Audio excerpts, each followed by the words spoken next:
There's a new day. Gleich geht's los mit dem Bilanz-Business Talk. Präsentiert von Volvo, Ihrem nachhaltigen Mobilitätspartner.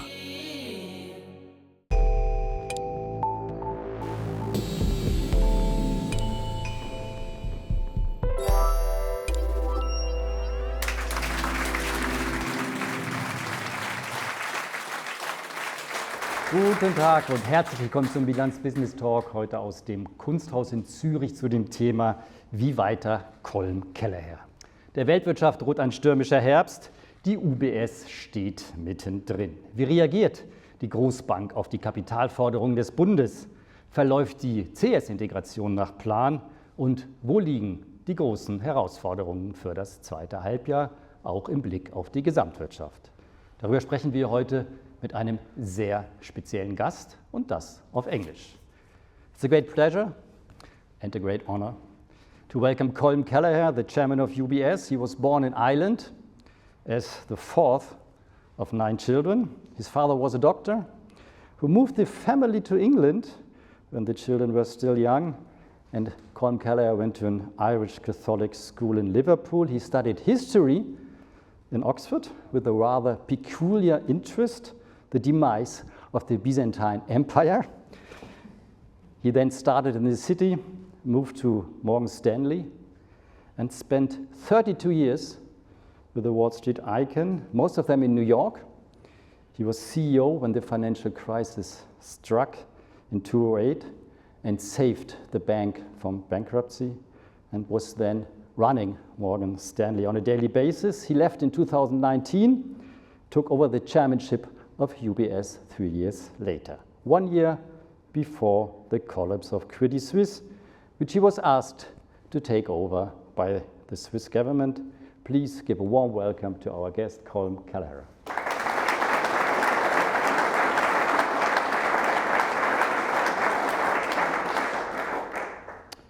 Yeah, Colm Kelleher, we live in extremely turbulent times.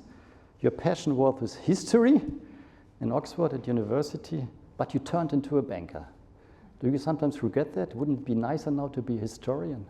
Yes. Nothing to elaborate? Look, first of all, I came from a family that was not involved in commerce. My family were educationalists, doctors, civil servants, people who gave back. So becoming a banker was something my father never really understood. But actually, I really enjoy banking. So, and I enjoy it a lot. And I probably would never have been that good a professor anyway. So, you know, you just take your cards as they're dealt for you. Yeah? And the medical profession, as we said, your father was a doctor. Were you ever tempted to go into that area? No, my father came from a family of doctors, and he would drag us all around in his car to visit hospitals and so on.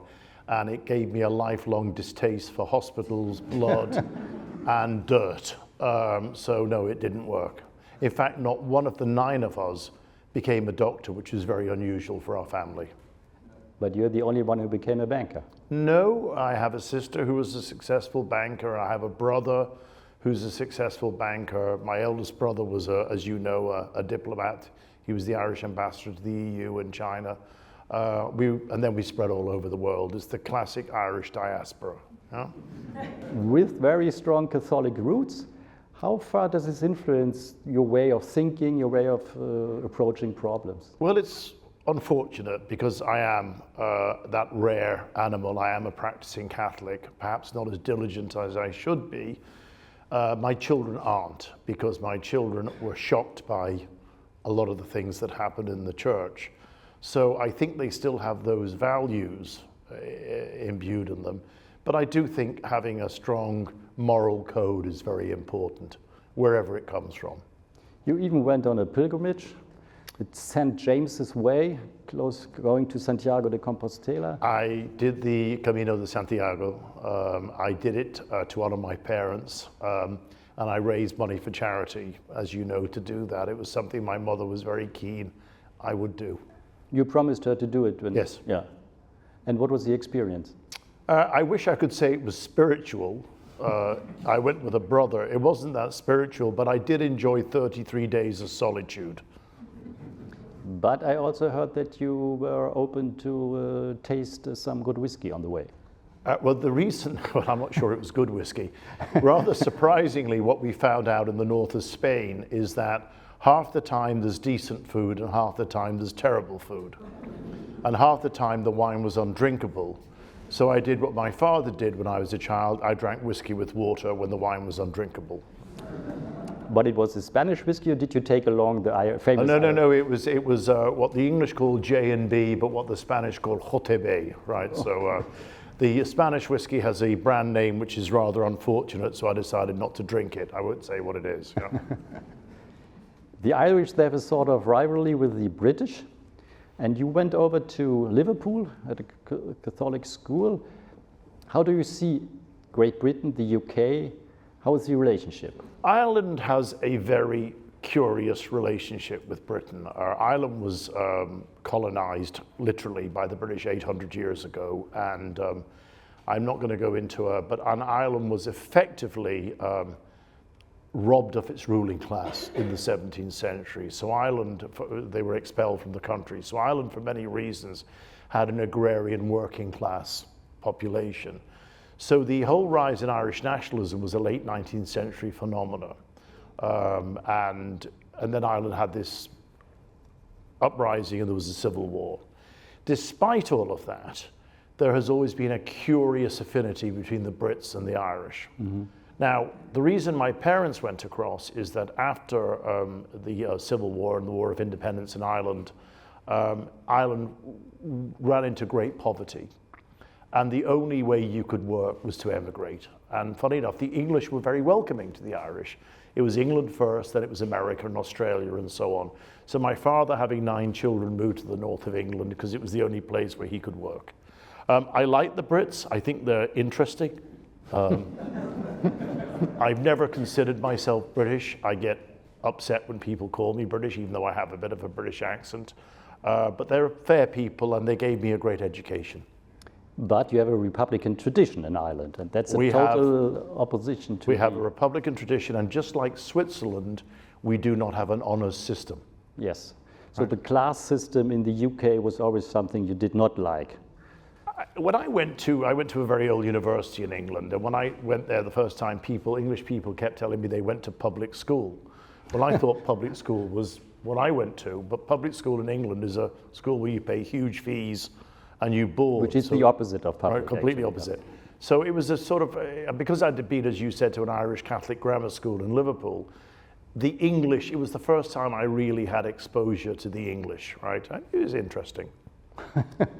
But you only spent, I don't know how many years, 4 or 5 years in the city, and then you started to move over to the US. I think the US was much closer to your mindset than I think so. Well, I went over to the US. Morgan Stanley went through one of its crises, and I was asked to go over to the US for a temporary period of time to settle things down.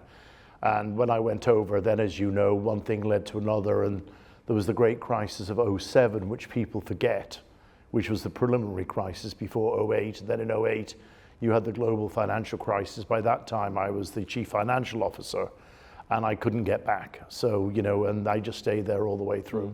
But it's also that in your heart you're a Republican, and that's why you like Switzerland also. Yeah, and I do. I like small countries. Ireland and Switzerland are both small countries.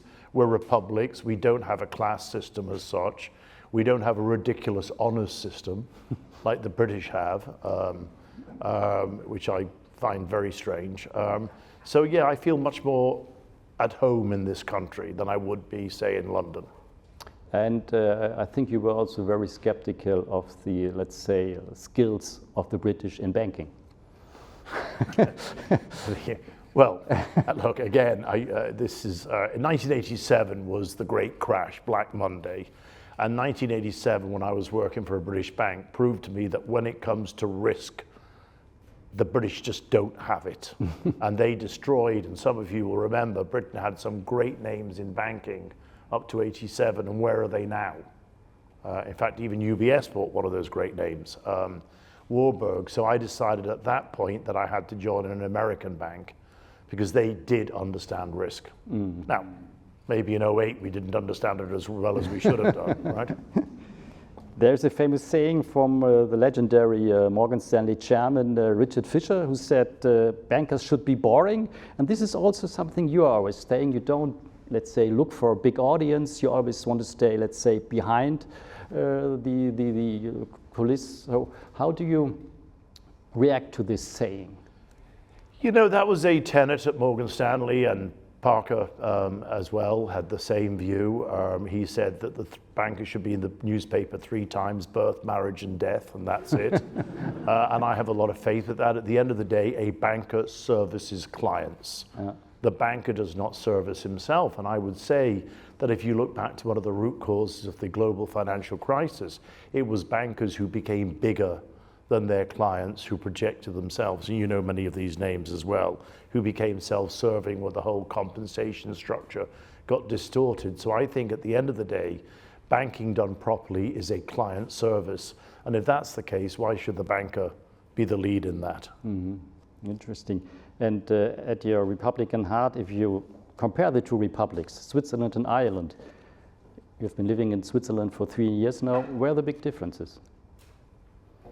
Well, that's a very long subject because the role of the Federal Council versus Parliament is a very different structure from Ireland, where we truly have a parliamentary democracy where everything is decided in Parliament itself. And what you have in Switzerland, and I'm sure for very good reasons, is the ability to have ordinance and so on, right? So they are different, but fundamentally I think they represent the people. But you like the slopes in Switzerland very much. You're skiing.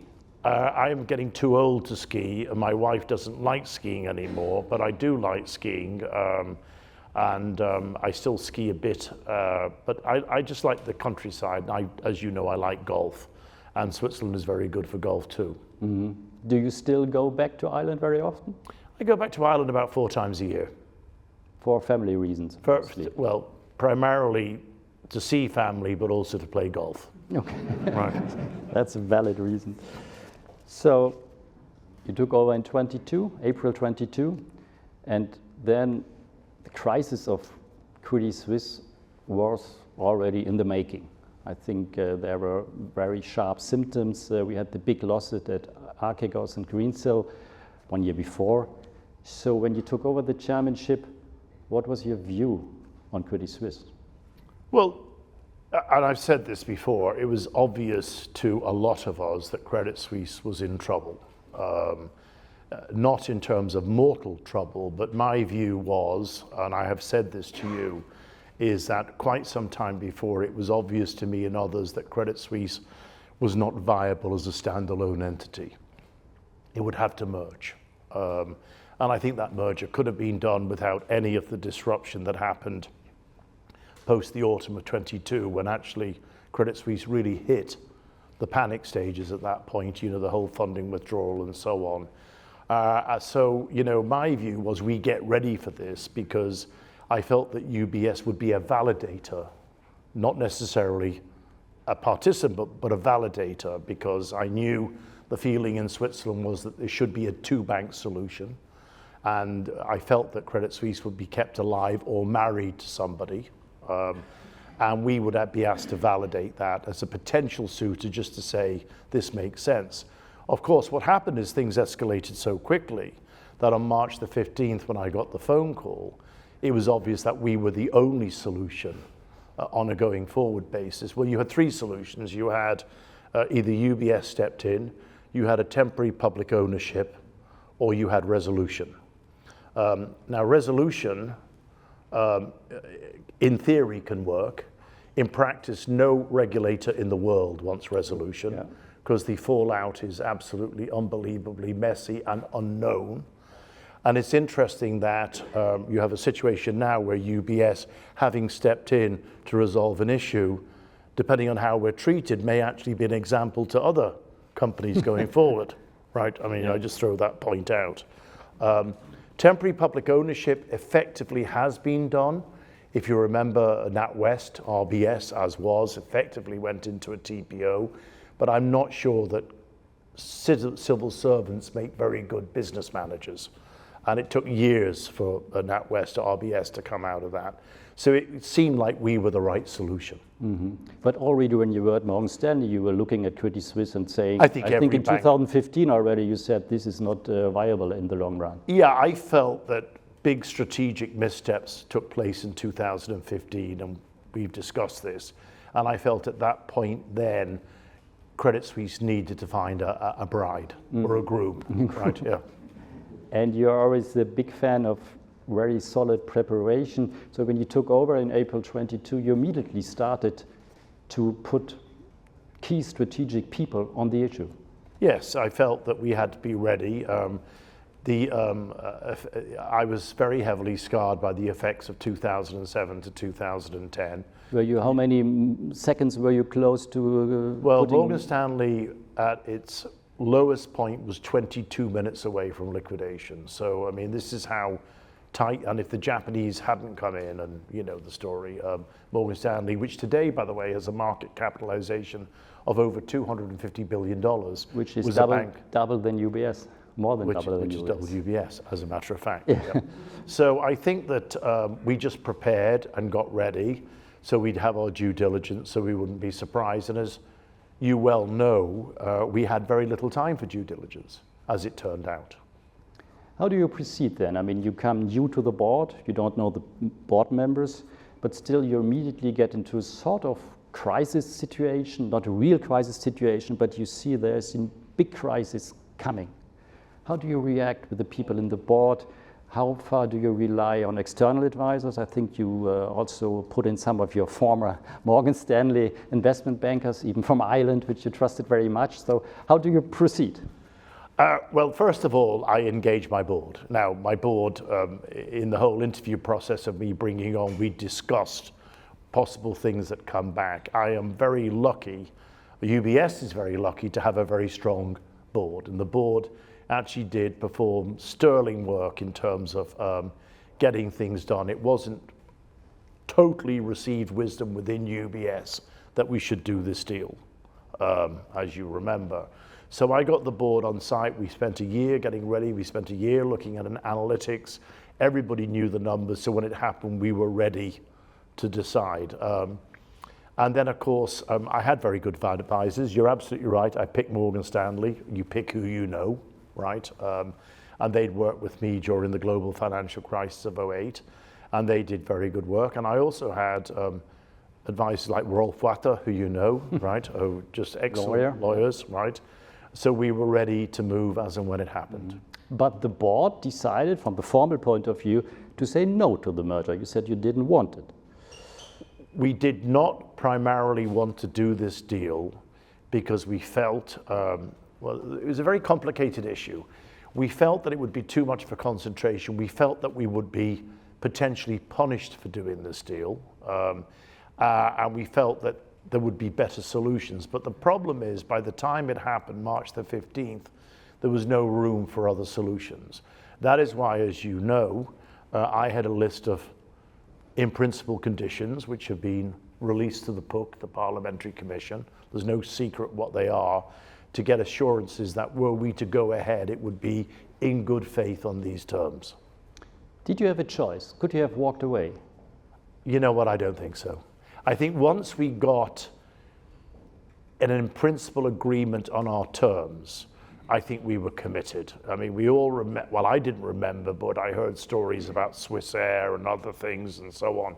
But given that the authorities had said that on the conditions we'd asked for in good faith, I felt at that stage we were committed. So it was an offer you were not allowed to refuse?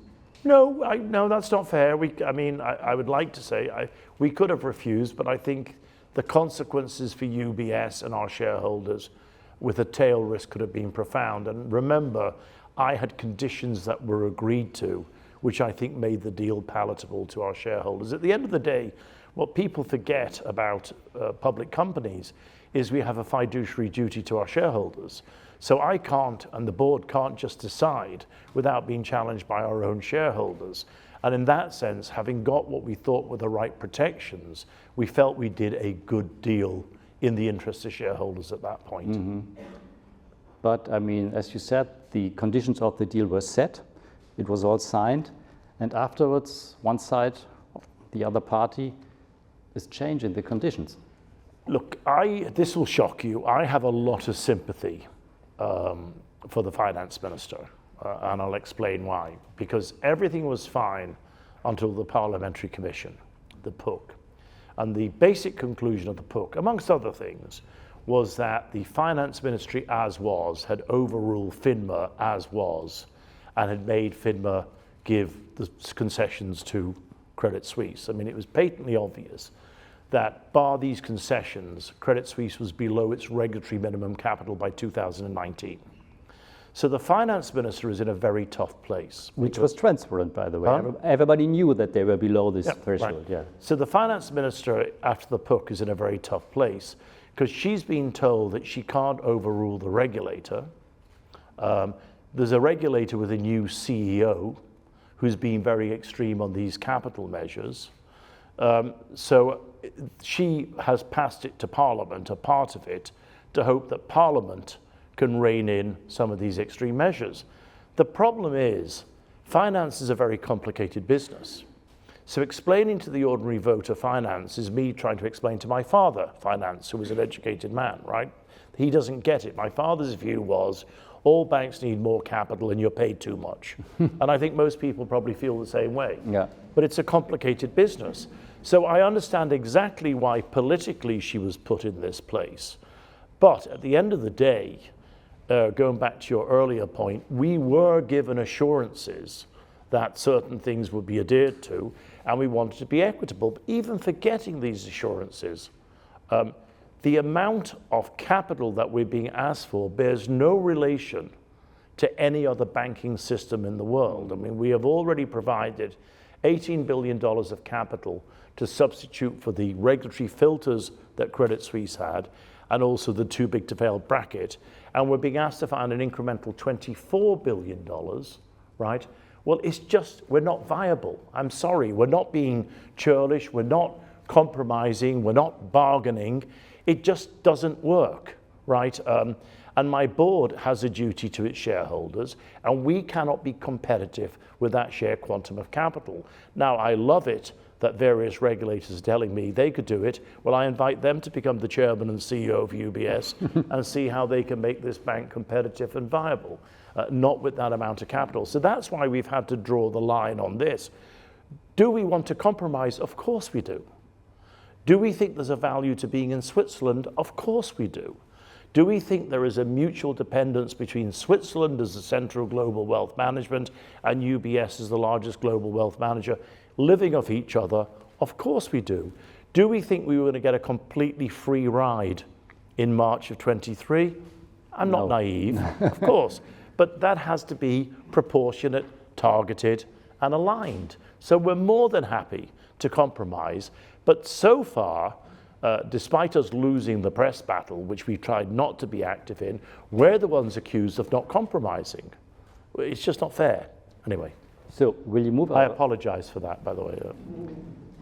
So will you move your headquarters out of Switzerland? I will do everything I can, as Sergio has said, to get a Swiss compromise to be able to stay in Switzerland, to make us a great Swiss icon that Switzerland will be proud of. I also want to make another very important point. Everybody talks about this issue and compares us to Credit Suisse. We are not Credit Suisse. 25% of our capital is capped on the investment bank. The rest of our business is fee-based, low-risk wealth management business. I am insulted when people say you're Credit Suisse, and I'm not being dramatic there, but I am. We are not Credit Suisse. We are a safe institution. Equally, people come out with the statistic that our balance sheet is twice the size of GDP.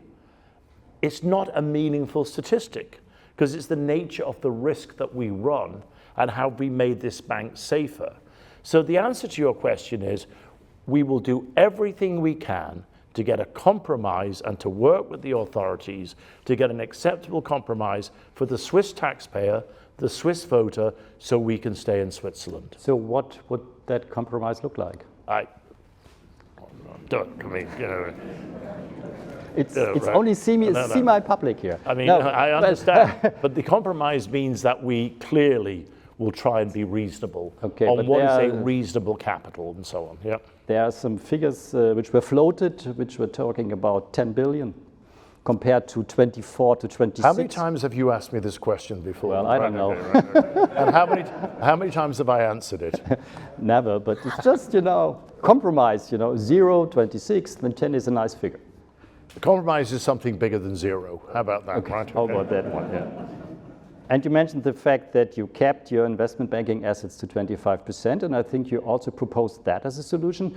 You could have just put it into an ordinance without asking the parliament, and it would have been very easy, very clean, very quick.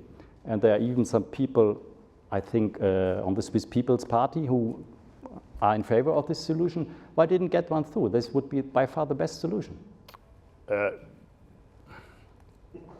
There has not been strong two-way communication on this issue. Why not? I don't know. I and my board and my CEO stand willing to compromise, right? We stand willing for UBS to be something that the Swiss people are proud of. We stand willing for UBS to be part of the stakeholding of Switzerland, right? And that is the message I want to give. So, and test us, right? At the beginning, there was a very good communication between you and the finance department. Now it's not that good anymore, let's put it this way.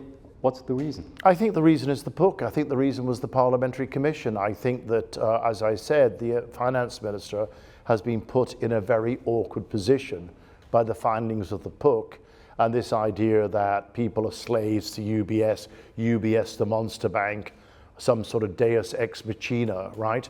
And it's, I have a lot of respect for Karen Keller-Sutter. She did incredible work over that weekend in March with a very quick learning brief, got things done against resistance, was applauded around the world for actually saving a crisis, this. And I just think we've got to move back to a situation where we can trust each other again and come to an agreeable compromise. Mm-hmm. And the consultation in the parliament started.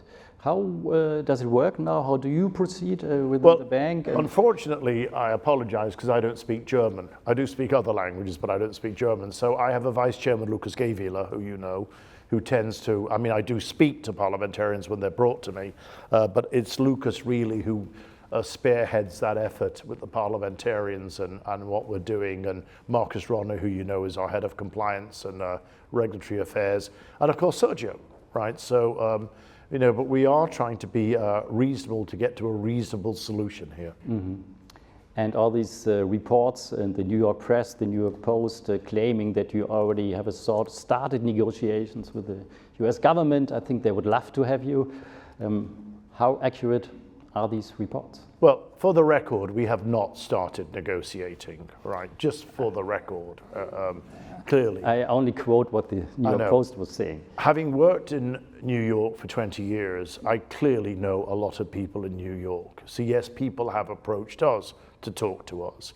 But I repeat, our goal here is to have a Swiss solution with an agreeable and acceptable compromise to stay in Switzerland. I am absolutely sure that President Trump would love to make a speech from the Oval Office about how he's banking all his friendly billionaire friends in the States. Yes. We mustn't let that happen. It would have been great for him because is by far the largest wealth manager in the world, and to settle that one in the States would be a large success for him. But again, our goal is to have a Swiss solution. Sure.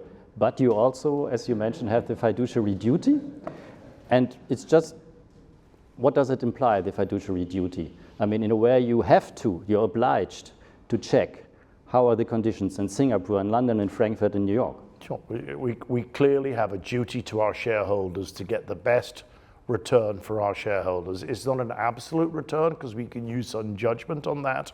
It's not just a pure mathematical return, but we have to, in the long run, what is the best value for our shareholders? Now, as you know, an activist shareholder did publish an interview the other day and reminded me of what my fiduciary duties were. Thank you very much.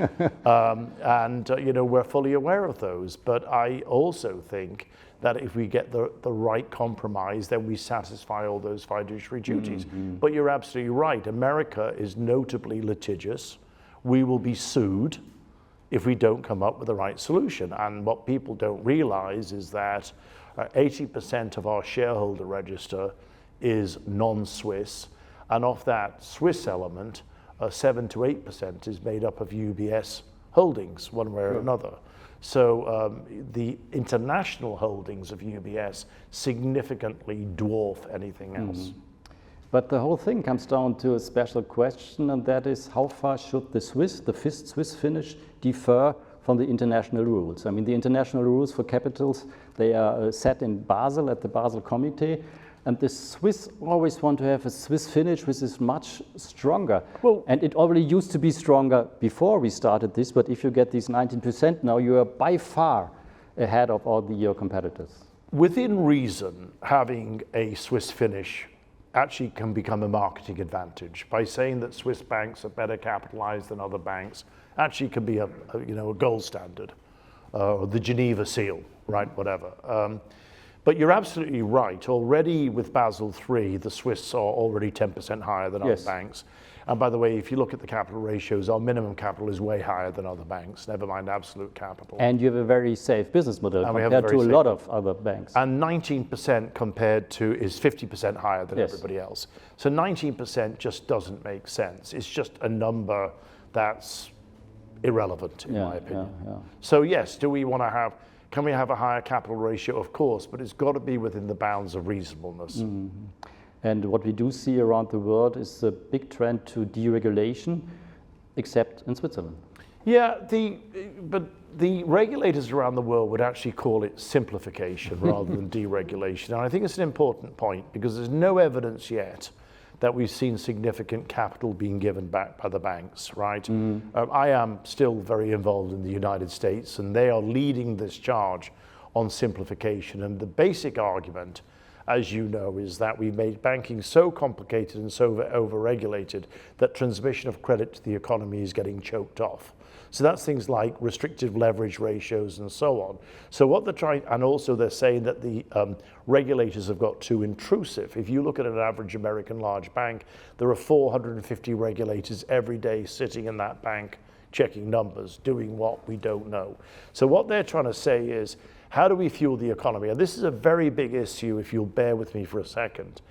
Since 2008, the amount of business in the non-regulated banking sector has grown from 38% to 50% of all financial assets in the world.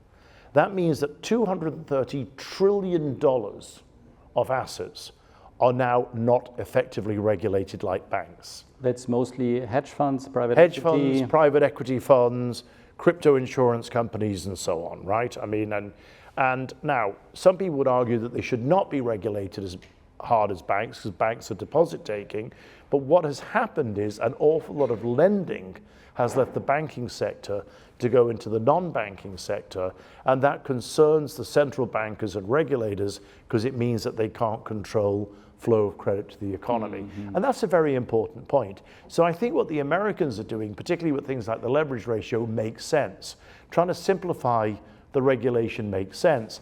I do think at the margin, if there's one thing we've solved since 2008, it is the issue of bank capital. Banks have more than enough capital. Yes, I mean, even Credit Suisse, it wasn't a capital problem. It wasn't a capital problem. Exactly. I mean, lots of other problems. Yeah, lots of other problems. So it wasn't a capital. I think there are other things the regulators need to focus on. Liquidity provision, things like this. And remember, Credit Suisse was a liquidity nightmare. So I do think there are things that are happening.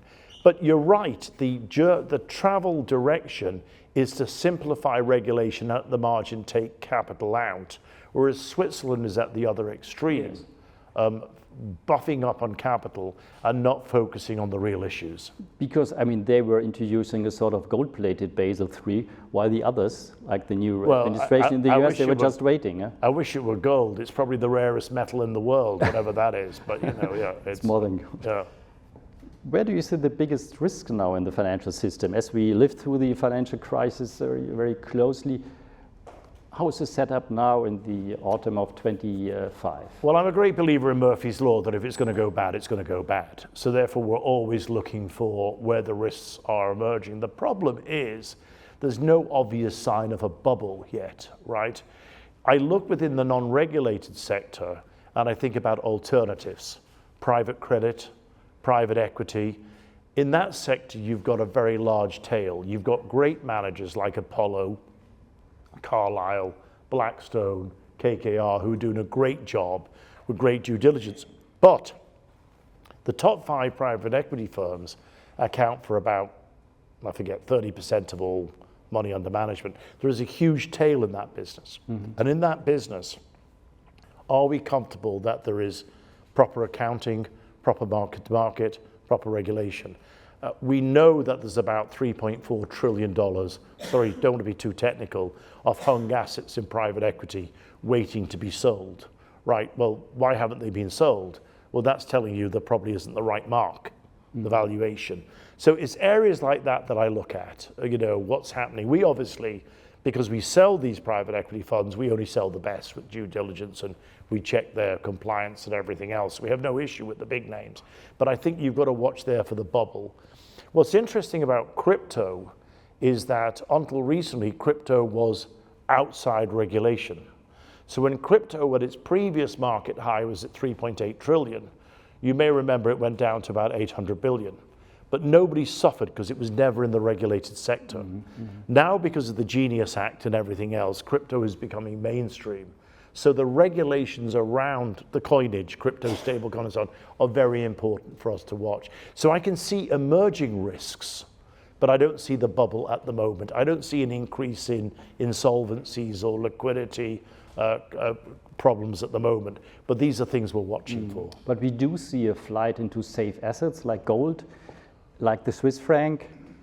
I think that's more a statement on the dollar, Dirk. I think people feel that they're overexposed to the dollar and everybody's looking to lighten up dollar exposures. And you've seen a huge pickup in gold holdings by central banks as well as others. You've seen the Swiss franc, you know, racing to the moon and so on. And you're seeing some pickup in cryptos. I think it's more a dollar comment. And what you have seen with the dollar is there's no doubt in the last few years, the dollar has significantly underperformed. But we do see a very narrow rally. It's mostly the Magnificent Seven, those big 7 US tech companies. You're right, the bubble in the S&P 500, which is the index I look at, is the MAGA 7. But having said that, if you look at the underlying valuation, the PE multiples of the underlying index at 21, 22, it's not that excessive. So it's about the MAGA 7. And there you have to have a view, is this a rerun of 2000, 2001, or is this truly the new technology, right? What's your take? I don't know. I really don't know. On the other hand, it's interesting that the whole debate we had about the US economy, the fact about inflation, is not really turning up. I mean, the inflation it's there, but it's not very high. I think it's below 3%. Do you expect it to hike sharply once all the storages, because everybody was just putting all their goods into storage, is just taken off, and then really inflation will hit the US economy, or doesn't it happen? There clearly is an inflationary threat. Tariffs by definition are inflationary. However, I don't buy the stagflationary argument in the United States. At the end of the day, tariffs under President Trump have gone up from 1% to about 11%. And most of these have been passed on and absorbed. So yes, there's some inflation, but it's seriously not inflationary pressure at the moment. So, you know, whether you like the President Trump or not, he certainly is supervising an economy that seems to be still working. We're going to get a huge amount of tax repayments to citizens in the States this year, which will be a bump in growth. They're getting money back.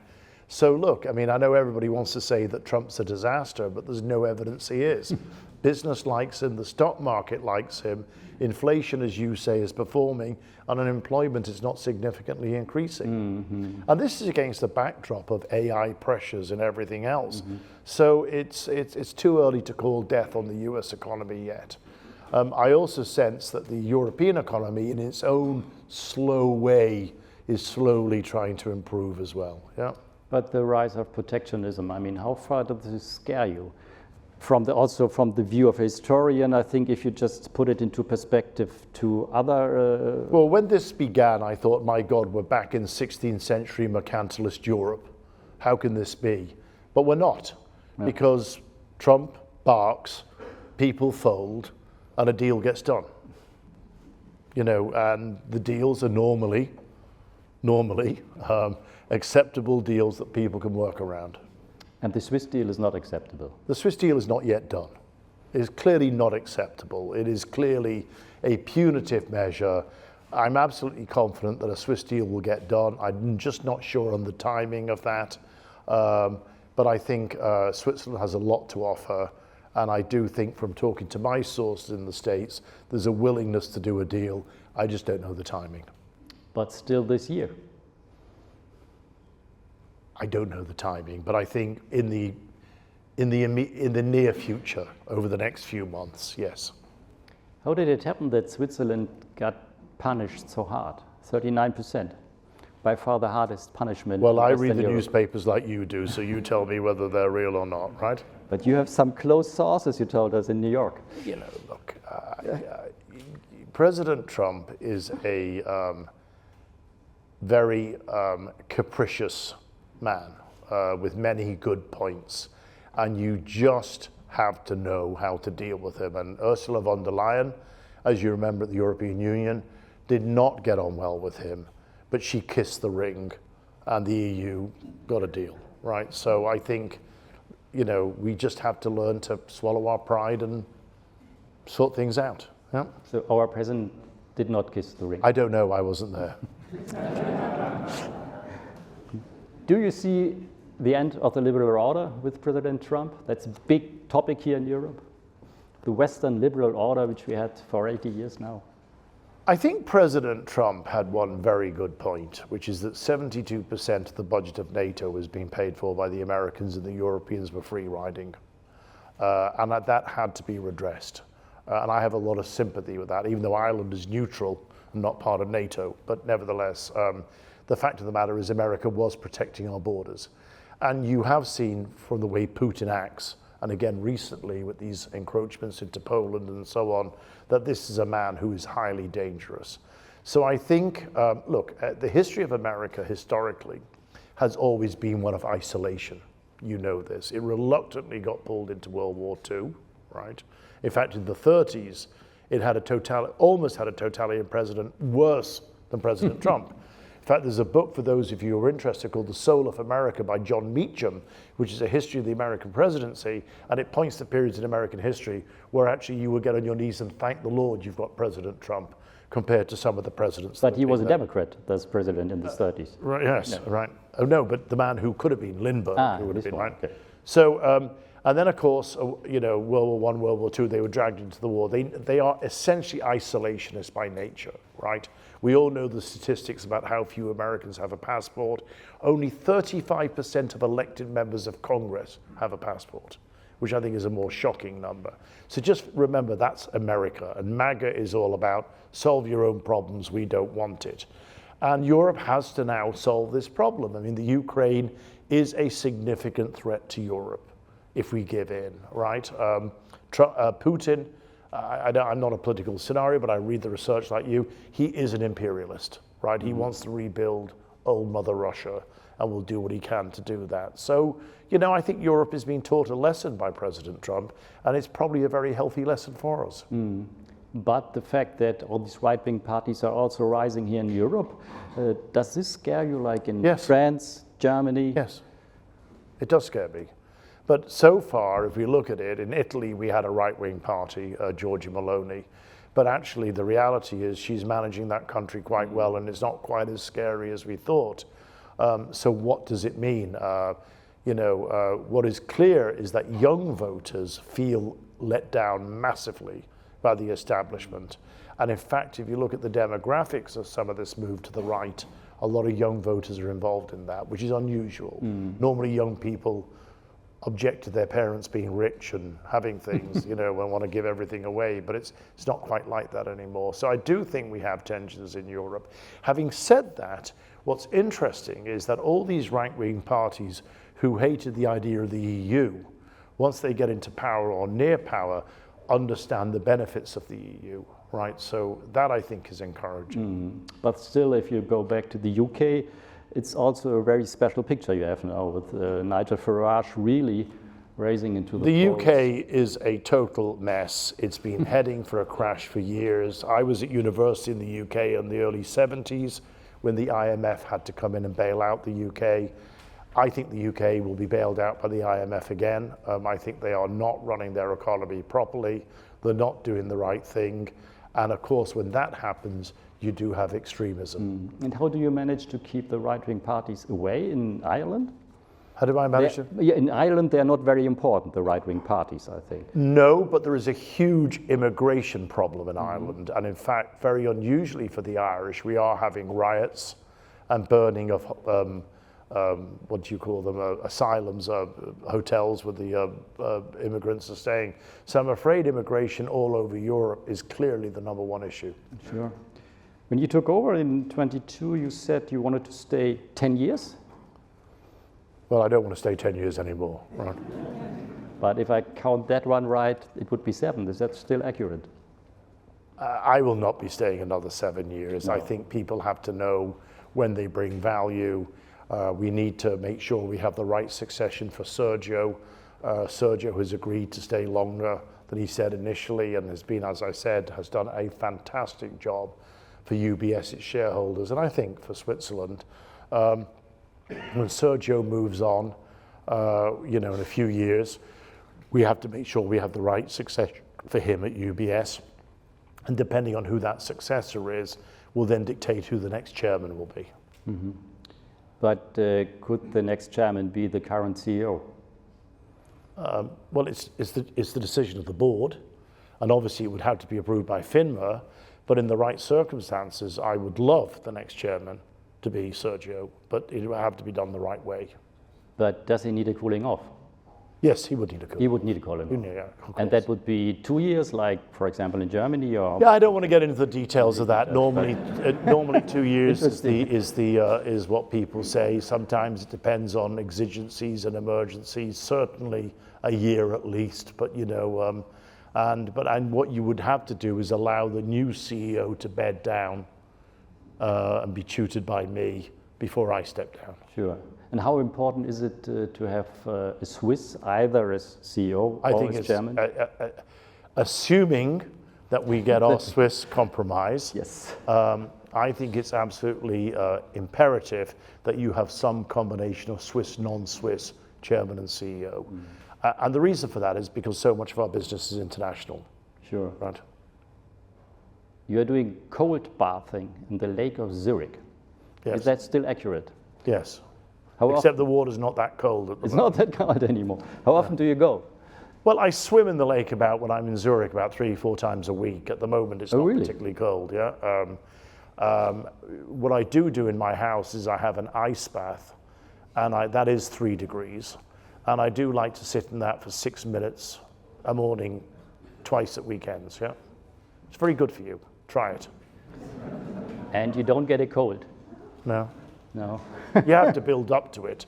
But there's a lot of medical science behind cold water treatments. Okay, and what other activities do you do here in Switzerland? I play golf, I do a little bit of the gym. That's about it. I hate horses except for betting on them. My wife likes horses. That's it.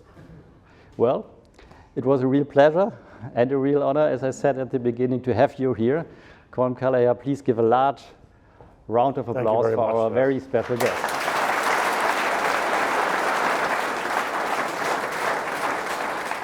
Vielen Dank und wir freuen uns sehr, Sie demnächst wieder bei unserem Bilanz-Business Talk begrüßen zu dürfen.